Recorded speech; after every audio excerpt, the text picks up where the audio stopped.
some ginger paste, some fresh blueberries, and all the wonderful keto ingredients that I've learned to love. Separate your eggs and whisk up the whites. Alright. And this is what stiffy peaks look like. They hold their shape. See? Stiff. Then to the egg yolks, we're going to mix some swerve and some vanilla. Mix those two together. You fold it so you keep the air in it, so your cake, this will be the cake, will be fluffy. Now we're going to spread it out onto our parchment. Alright, you spread that out evenly, and you're going to bake it. I bake mine at 350. While that bakes... Alright, so you're looking for a little bit of depression and a little spring back. So I think that's going to be good. You don't want to overcook it or it's going to crack when you roll it.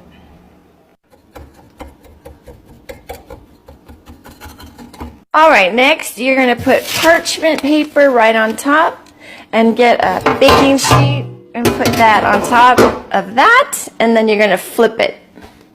Alright, we've loosened it. And that's out of the pan. And then what we're going to do is we're going to carefully peel this part off.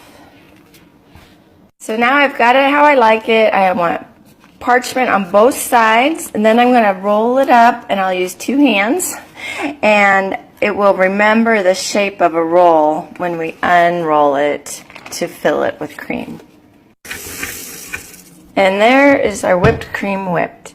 Now we're going to mix up some cream cheese and sweetener and vanilla and the ginger. Ready to unroll our cooled down cake. And we're going to spread it with cream. Mmm. Alright, we just spread it around. Easy peasy.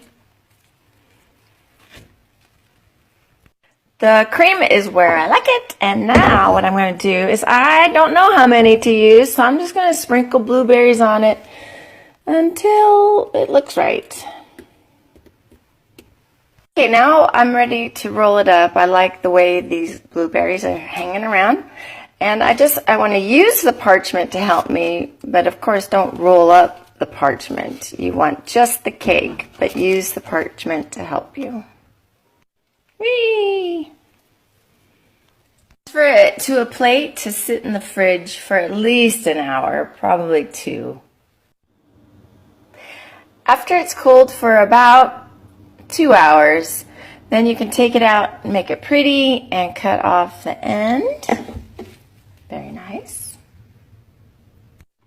Once it's on your plate, you're ready to add the final touches and serve this yummy